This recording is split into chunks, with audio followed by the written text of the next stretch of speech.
کلو کے بھاؤ پر پرانی کتابیں خریدی۔ رات کو جب میں ایک کتاب پڑھ رہا تھا تو دونوں صفحات چڑھے ہوئے تھے۔ میں نے بلیڈ سے انہیں الگ کیا تو اندر سے ایک دھندلی تصویر گر گئی۔ تصویر دیکھ کر میرے پیروں تلے سے زمین نکل گئی، کیونکہ وہ تصویر میرے اسی بیٹے کی تھی جو 20 سال پہلے میلے میں کھو گیا تھا۔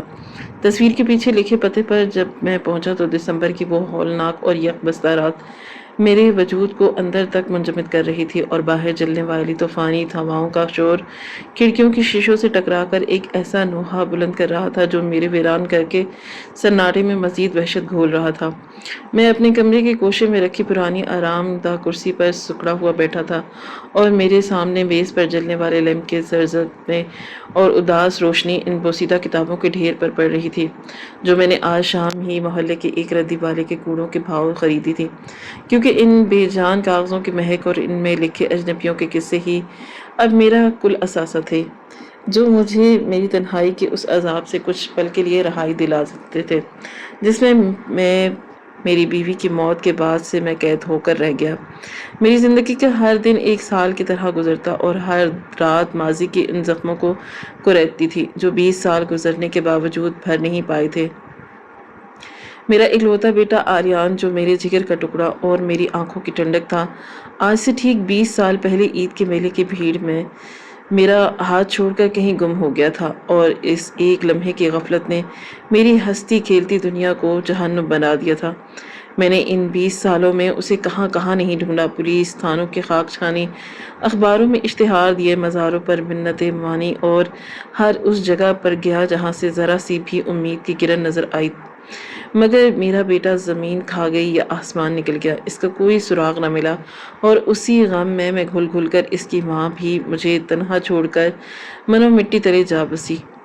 آج رات میری بے چینی اور اضطراب اپنی انتہا پر تھی۔ میں نے اپنے لرزتے ہاتھوں سے کتاب کے ڈھیر میں سے ایک ایسی کتاب اٹھائی جس کی جلد بالکل ادھیڑ چکی تھی اور جس کے صفحات کا رنگ وقت کے گرد سے مٹیالہ ہو چکا تھا۔ میں بے دلی سے اس کے وقت پلٹ رہا تھا کہ اچانک صفحہ نمبر 50 اور 51 پر آ کر میری انگلیاں رک گئیں، کیونکہ وہ دونوں صفحات آپس میں اس طرح جڑے ہوئے تھے جیسے کسی نے دانستہ طور پر انہیں گوند سے چپکانے والی چیز سے جوڑ کر ان کے درمیان کچھ چھپانے کی کوشش کی ہو۔ میرے دل میں ایک عجیب سی سرسراہٹ ہوئی اور ایک انجانے تجسس نے مجھے گھیر لیا۔ میں نے دراز سے ایک باریک بلیڈ نکالا اور بہت احتیاط اور نفاست کے ساتھ ان دونوں صفحات کے درمیان موجود جوڑ کو کاٹنے کی کوشش کی۔ کمرے میں اس قدر خاموشی تھی کہ بلیڈ کے کاغذ جلنے کی سرسراہٹ بھی کسی دھماکے کی طرح سنائی دے رہی تھی۔ جیسے ہی میں نے آخری جوڑ کاٹا اور صفحات کو ایک دوسرے سے جدا کیا تو ان کے بیچ میں دبا ہوا ایک کاغذ کا ٹکڑا پھسل کر میری گود میں آ گرا۔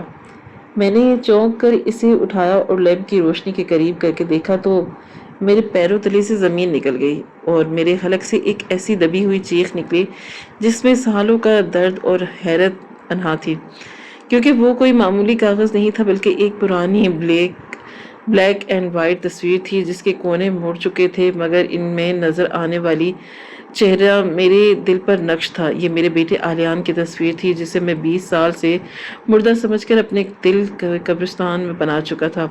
تصویر میں وہ کوئی 6-7 سال کا لگ رہا تھا، اور اس نے بالکل وہی لباس پہنا تھا جو اس منحوس دن میلے میں اس نے جدا ہوتے ہوئے پہنا تھا، قمیض اور نیلی جینز، جسے دیکھ کر میری آنکھیں سامنے اور پورا منظر گھوم گیا جب میں اسے تیار چلنے کی سرسراہٹ بھی کسی دھماکے کی طرح دے رہی تھی جیسے ہی رہا تھا، لیکن تصویر میں موجود آلیان کے چہرے پر وہ مسکراہٹ نہیں تھی جو ہمیشہ ان لبوں پر کھیلا کرتی تھی، بلکہ اس کی آنکھوں میں خوف اور وحشت اور بے بسی کا ایک ایسا سمندر موجود تھا جسے دیکھ کر میں پتھرا گیا۔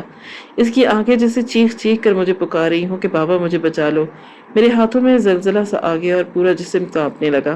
میں نے کپکپاہٹ ہوئے تصویر کی پشت پلٹی، وہاں سرخ رنگ کی روشنائی سے جو شاید خون بھی ہو سکتا تھا ایک ایسا لرزہ خیز پیغام لکھا تھا جس نے میرے پورے وجود میں سنسنی دوڑا دی۔ ٹیڑھے میڑھے الفاظ میں لکھا تھا کہ خدا کے لیے مجھے یہاں سے نکالیں، میں ایک قیدی ہوں اور یہ تصویر کتاب میں چھپا کر باہر بھیجنا میرا آخری حربہ ہے۔ اگر یہ کسی کو مل جائے تو نیچے دیے گئے پتے پر پہنچا جائے، لیکن پولیس کو مت لانا ورنہ وہ مجھے جان سے مار دیں گے، کیونکہ وہ ہر وقت مجھ پر نظر رکھتے ہیں۔ اس تحریر کے نیچے شہر سے دور ایک ویران علاقے کا